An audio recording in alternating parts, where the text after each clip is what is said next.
대법원 2020년 12월 18일자 2020-6912 결정 사건명 과태료 처분에 대한 이의 판시사항 1.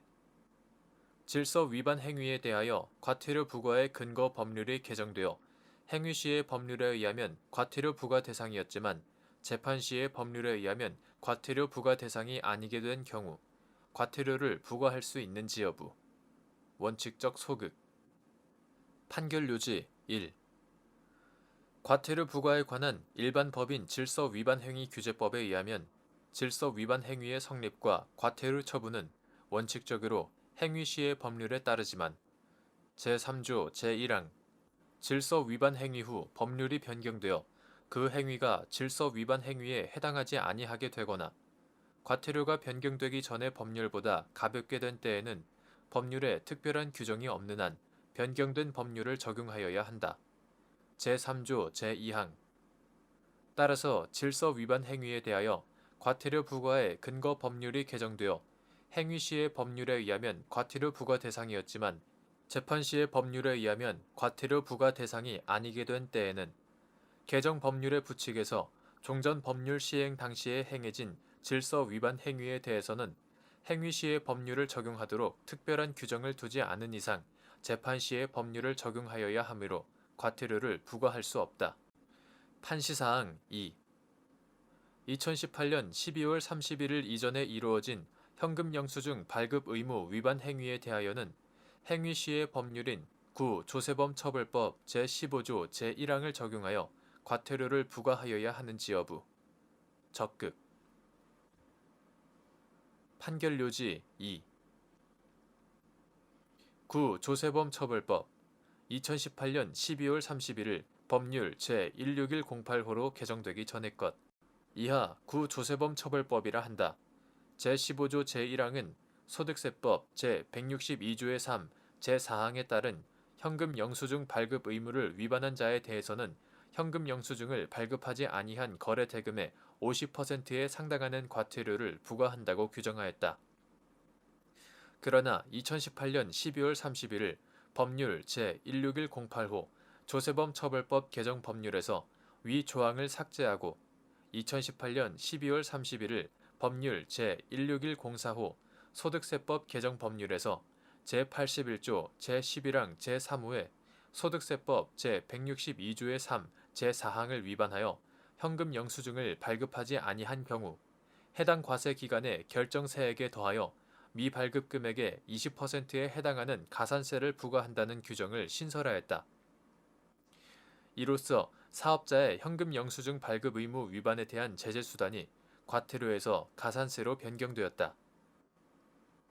한편 2018년 12월 31일 법률 제16108호 조세범 처벌법 개정 법률의 부칙은 이 법을 2019년 1월 1일부터 시행하되 제1조 이 법 시행 전의 행위에 대하여 과태료의 규정을 적용할 때에는 종전의 규정에 따른다고 규정하였고 제2조 2018년 12월 31일 법률 제16104호 소득세법 개정 법률의 부칙은 이 법 제81조 제11항 제3호의 개정 규정은 이 법 시행 후 현금 영수증 발급 의무를 위반하는 분부터 적용한다고 규정하였다.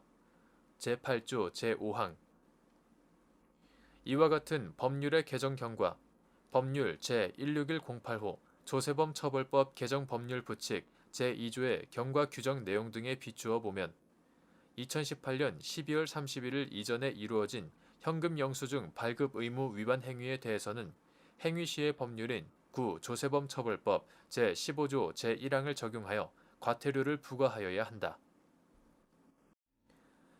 판시사항 3.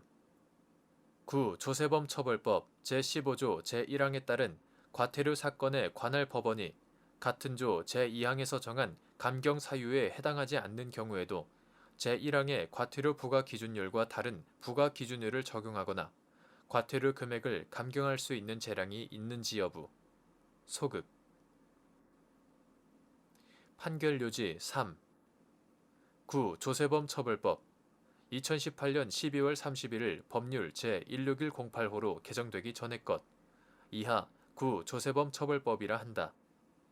제15조 제1항의 명확한 문헌과 입법 취지 2018년 12월 31일 법률 제16108호 조세범 처벌법 개정 법률의 부칙 제2조 경과 규정에 나타난 입법자의 분명한 의사 등을 고려하면 위반자가 구 조세범 처벌법 제15조 제2항에서 정한 감경 사유에 해당하지 않는 이상 구 조세범 처벌법 제15조 제1항에 의한 과태료는 현금 영수증 미발급 금액의 50%에 상당하는 금액으로 일률적으로 부과되어야 하고 과태료 사건에 관할 법원이 다른 부과 기준율을 적용하거나 과태료 금액을 감경할 수 있는 재량은 없다고 보아야 한다.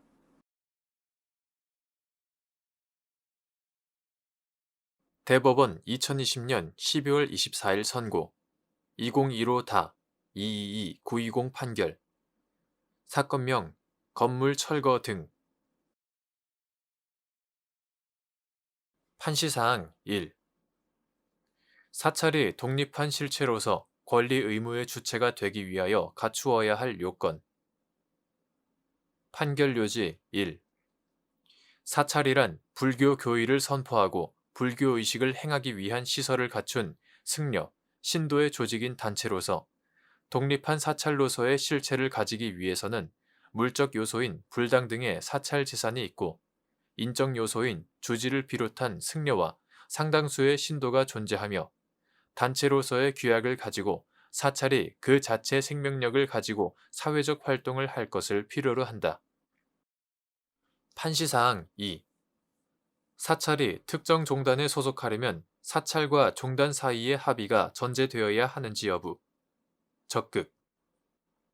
사찰이 특정 종단에 가입하거나 소속 종단을 변경하기 위해서는 사찰 자체의 자율적 의사결정이 전제되어야 하는지 여부. 적극. 및 그 의사결정의 방법. 사찰 자체의 규약에서 정한 방법. 판결유지 2.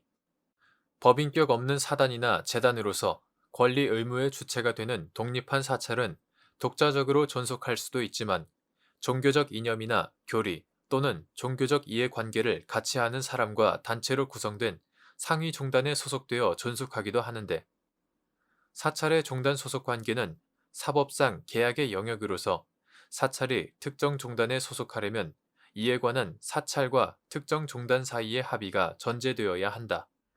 또한 사찰이 특정 종단과 종단 소속에 관한 합의를 하게 되면 그때부터는 그 종단의 소속 사찰이 되어 종단의 종언이나 종법을 사찰의 자치법규로 삼아 따라야 하고 사찰의 주지 임명권도 종단에 귀속되는 등 사찰 자체의 지위나 권한에 중대한 변화를 가져오게 되므로 어느 사찰이 특정 종단에 가입하거나 소속 종단을 변경하기 위해서는 사찰 자체의 자율적인 의사결정이 기본적인 전제가 되어야 한다.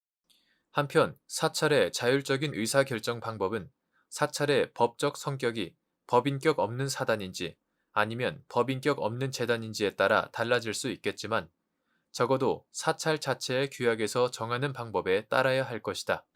판시사항 3.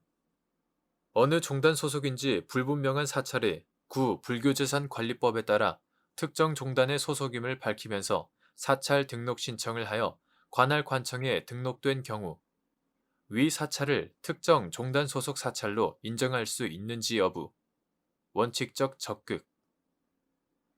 사찰이 특정 종단에 소속되었다는 내용으로 관할 관청에 등록되었으나 사찰이 자율적인 의사결정을 거쳐 등록 내용대로 종단과 종단 소속 관계를 합의한 것이 아니라고 볼 만한 사정이 다수 밝혀진 경우 위 사찰의 종단 소속 관계를 판단하는 방법.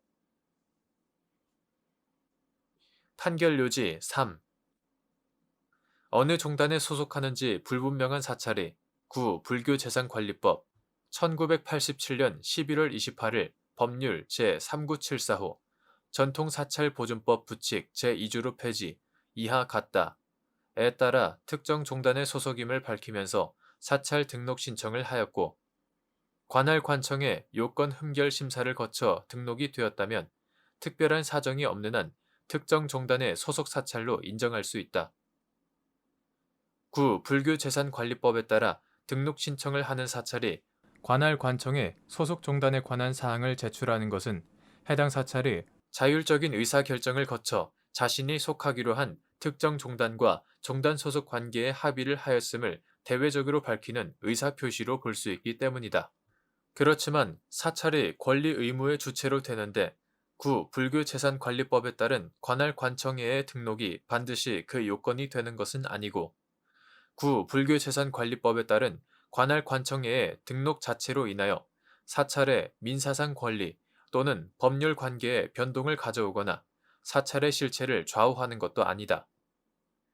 어느 사찰이 특정 종단에 소속되었다는 내용으로 관할 관청에 등록되었더라도 사찰이 자율적인 의사 결정을 거쳐 등록 내용대로 종단과 종단 소속 관계를 합의한 것이 아니라고 볼 만한 사정이 다수 밝혀진 경우에는 사찰의 자율적인 의사에 따라 결정한 종단 소속 관계가 무엇인지를 정확히 파악하여 이를 인정하여야 하고 구 불교재산관리법에 따른 관할 관청회의 등록 내용만으로 그 사찰의 종단 소속 관계를 섣불리 단정하여서는 안 된다.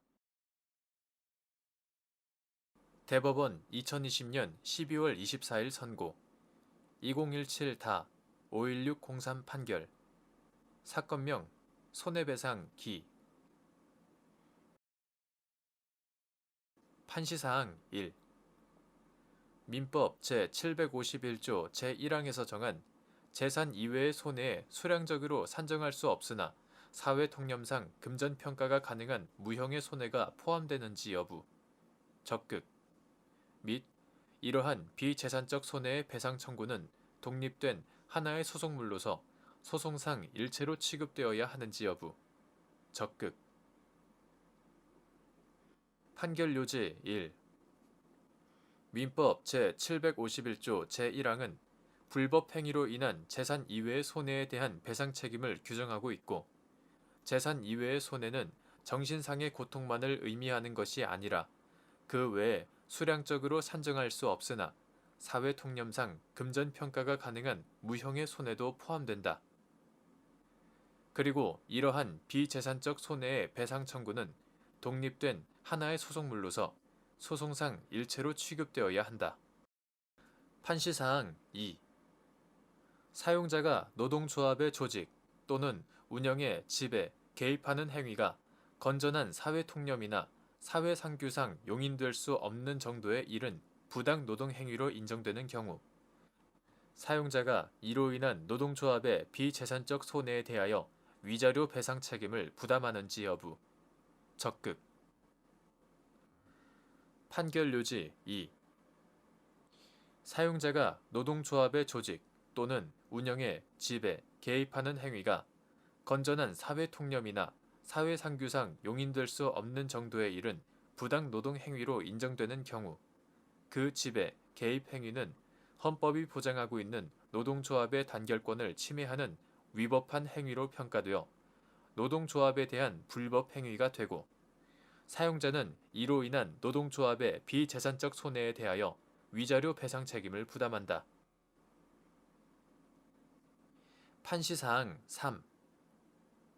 불법 행위로 입은 비재산적 손해에 대한 위자료 액수의 산정이 사실심 법원의 재량 사항인지 여부 적극 판결 요지 3. 손해배상 책임의 범위를 정함에 있어서 과실상계 사유의 유무 및 정도에 관한 사실 인정이나 그 비율을 정하는 것은 그것이 형평의 원칙에 비추어 현저히 불합리한 것이 아닌 한 사실심의 전권사항이고 불법 행위로 입은 비재산적 손해에 대한 위자료 액수는 사실심 법원이 여러 사정을 참작하여 그 직권에 속하는 재량에 의하여 이를 확정할 수 있다.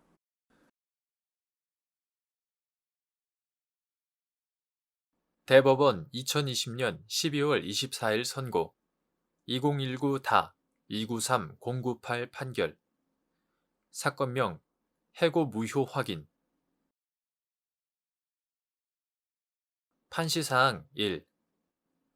법률 행위에 붙은 부관이 정지 조건인지 불확정 기한인지 판단하는 기준 및 이미 부담하고 있는 채무의 변제에 관하여 일정한 사실이 부관으로 붙여진 경우 그 사실이 발생한 때 또는 발생하지 아니하는 것으로 확정된 때에 기한이 도래하는지 여부.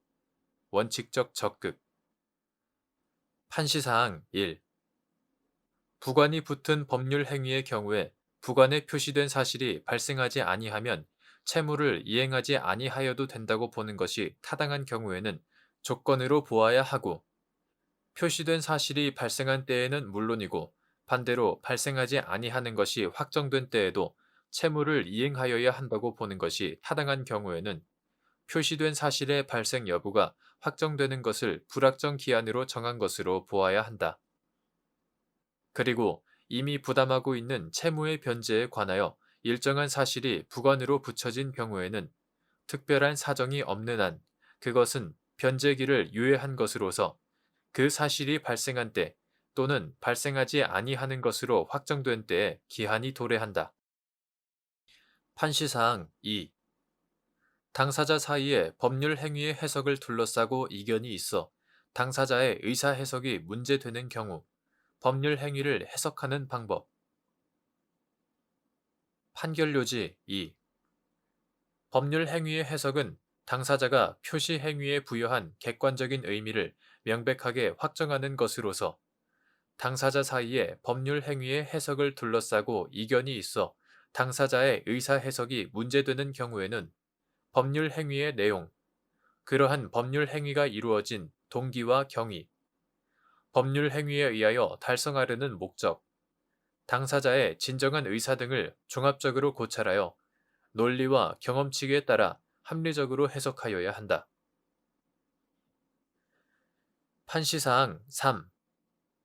임금 지급 약정에 붙은 부관이 근로기준법 제43조에 반하는 경우 부관의 효력, 무효 및 이때 나머지 임금 지급 약정이 유효한지 여부. 적극. 판결요지 3. 근로기준법 제43조에 의하면 임금은 통화로 직접 근로자에게 그 전액을 지급하여야 하고, 제1항 매월 1회 이상 일정한 날짜를 정하여 지급하여야 한다. 제2항 이는 사용자로 하여금 매월 일정하게 정해진 기일에 근로자에게 근로의 대가 전부를 직접 지급하게 강제함으로써 근로자의 생활 안정을 도모하려는 데 입법 취지가 있다. 한편 근로기준법 제15조 제1항은 근로기준법에서 정하는 기준에 미치지 못하는 근로조건을 정한 근로계약은 그 부분에 한하여 무효로 한다고 정하고 있으므로 임금 지급 약정에 붙은 부관이 근로기준법 제43조에 반하여 허용될 수 없다면 부관만 무효이고 나머지 임금 지급 약정은 유효하다고 보아야 한다. 판시사항 4. 지방문화원진흥법에 따라 설립된 갑법인이 관할 지방자치단체로부터 받아오던 보조금의 지급이 중단된 후 이를 사무국장으로 채용하면서 월급을 350만 원으로 하되 당분간은 월 100만 원만 지급하고 추후 보조금을 다시 지급받으면 그때 밀린 급여 또는 나머지 월 250만 원을 지급하겠다는 취지로 설명하였고, 그 후 을에게 임금으로 매월 100만 원을 지급한 사안에서 갑 법인의 보조금 수령이라는 사유는 조건이 아닌 불확정 기한으로 봄이 타당한데, 이는 근로기준법 제43조에 반하여 무효이고 나머지 월 250만 원의 임금 지급 약정은 유효하다고 한 사례. 판결요지 4. 지방문화원진흥법에 따라 설립된 갑 법인이 관할 지방자치단체로부터 받아오던 보조금의 지급이 중단된 후 이를 사무국장으로 채용하면서 월급을 350만 원으로 하되 당분간은 월 100만 원만 지급하고 추후 보조금을 다시 지급받으면 그때 밀린 급여 또는 나머지 월 250만 원을 지급하겠다는 취지로 설명하였고, 그 후 을에게 임금으로 매월 100만 원을 지급한 사안에서 갑 법인이 보조금을 지급받으면이라는 사유는 갑 법인이 보조금을 지급받지 못하면 을에게 약정 임금을 지급하지 않아도 된다는 정지 조건이라기보다는 갑 법인의 보조금 수령이라는 사유가 발생하는 때는 물론이고 상당한 기간 내에 그 사유가 발생하지 않은 때에도 약정 임금을 지급해야 한다는 불확정 기한으로 봄이 타당한데, 갑 법인과 을의 근로계약 중 월 250만 원의 임금 지급 약정에 부과된 갑 법인의 보조금 수령이라는 불확정 기한은 근로기준법 제43조의 입법 취지에 반하여 허용될 수 없다고 봄이 타당하므로 갑 법인의 보조금 수령이라는 불확정 기한은 무효이고 나머지 월 250만 원의 임금 지급 약정은 유효한데도 이와 달리 본 원심 판단에 법리 오해 등의 잘못이 있다고 한 사례.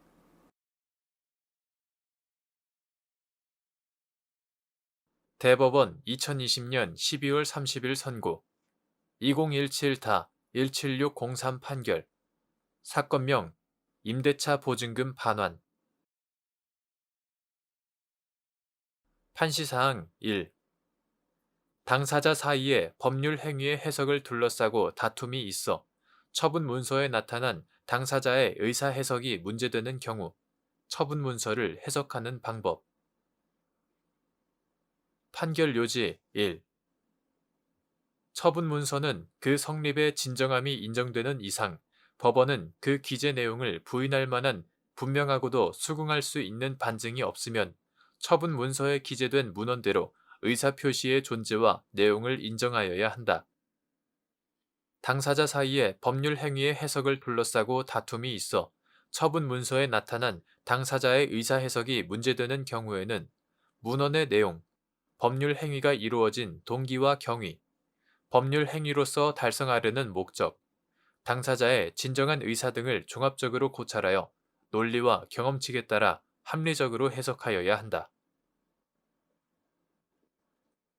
판시사항 2.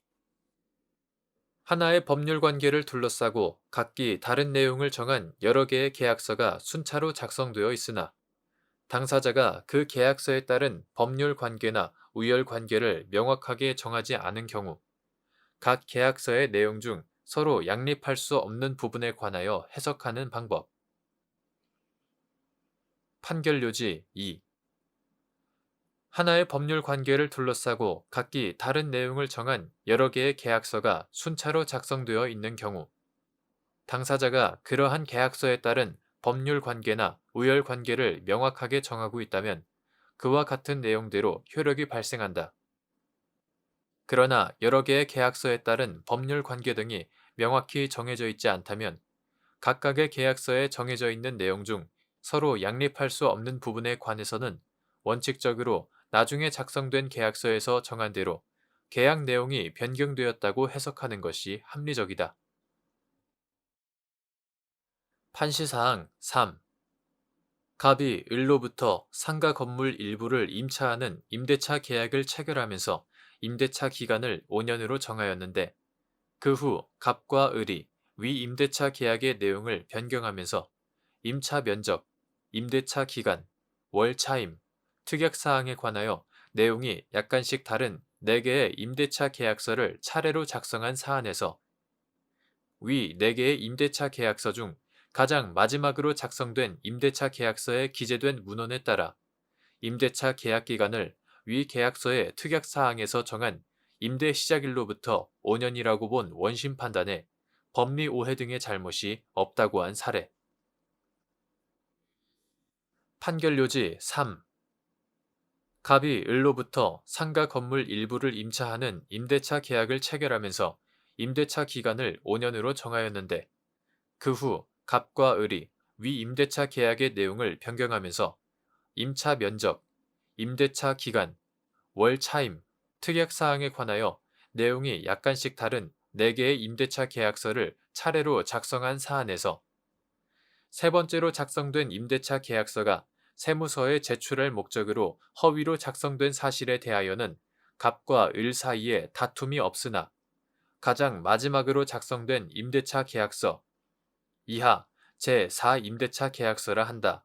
제4임대차 계약서에 대하여는 을만이 이를 허위로 작성된 이면 계약서라고 주장하는데 을이 제출한 증거나 을의 주장에 부합하는 취지의 사실 확인서만으로는 제4임대차 계약서가 허위로 작성된 이면 계약서라고 볼 수 없고 제4임대차 계약서의 특약사항으로 임대 시작일이 명시된 점 등에 비추어 갑과 을이 임차 면적을 확대하면서 임대차 기간을 8년으로 연장하기로 하여 두 개의 임대차 계약서를 작성하였다가 다시 임대차 기간을 5년으로 단축하기로 하여 제4임대차 계약서를 새로 작성한 것으로 보이므로 제4임대차 계약서에 기재된 문헌에 따라 임대차 계약 기간을 위 계약서의 특약사항에서 정한 임대 시작일로부터 5년이라고 본 원심 판단에는 법리 오해 등의 잘못이 없다고 한 사례.